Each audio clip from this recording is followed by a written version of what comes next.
Good morning વિદ્યાર્થી મિત્રો। આજે ધોરણ 10 વિજ્ઞાન પ્રકરણ 3માં જે છારણ મુદ્દો આપેલ છે એના વિશે આપણે સમજણ મેળવીશું। વિદ્યાર્થી મિત્રો છારણ એટલે શું ખબર છે? તો લોખંડની વસ્તુઓ પર કાટ લાગવાની ક્રિયાને આપણે શું કહીએ છીએ? છારણ કહીએ છીએ, બરાબર। લોખંડ ભેજવાળી હવામાં લાંબો સમય ખુલ્લું રાખતા તેની પર કથ્થઈ પદાર્થનો થર જામે છે અને તે પદાર્થને આપણે શું કહીએ છીએ? કાટ કહીએ છીએ, જેને અંગ્રેજીમાં રસ્ટ કહેવામાં આવે છે। અને એ જ કાટ લાગવાની પ્રક્રિયાને આપણે છારણ કહીએ છે। જે લોખંડની વસ્તુઓ જ્યારે હવા અને ભેજના સંપર્કમાં આવે ત્યારે આ પ્રક્રિયા થતી હોય છે। વિદ્યાર્થી મિત્રો, આ પ્રક્રિયા સમજવા માટે એટલે છારણ સમજવા માટે અહીં આપણે એક પ્રવૃત્તિ જોઈશું। પ્રવૃત્તિમાં જે સાધનો છે એને તમે આકૃતિમાં જોઈ શકો છો। અહીં આપણે 3 કસ નળી લઈશું, ત્રણ કસ નળી લઈશું અને ત્રણેયને નામ આપીશું A, B અને C। ત્રણ કસ નળીમાં આપણે લોખંડની ખીલીઓ મૂકીશું વિદ્યાર્થી મિત્રો।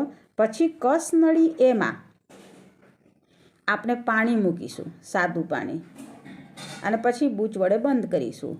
કસ નળી બીમાં પાણી મૂકીશું, ઉકાળેલું પાણી મૂકીશું અને પછી 1 ml જેટલું તેલ મૂકીશું। અને કસ નળી સીમાં નિર્જળ કેલ્શિયમ ક્લોરાઇડ મૂકીશું અને પછી બૂચ વડે બંધ કરીશું। 3 કસ નળીને તમે આકૃતિમાં જોઈ શકો છો વિદ્યાર્થી મિત્રો। પછી નિર્જળ કેલ્શિયમ ક્લોરાઇડ હવામાં ભેજ હશે તો એ શોષી લેશે। પછી આ 3 કસ નળીમાં થોડા દિવસ રહેવા દઈશું, મૂકી દઈશું અને પછી 3 કસ નળીને આપણે અવલોકન કરીશું।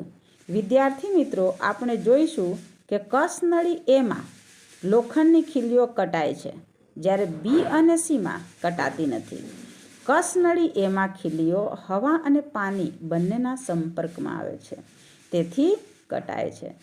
કસ નળી બીમાં ખીલીઓ માત્ર પાણીના સંપર્કમાં આવે છે અને એ બી ઉકાળેલ પાણી છે।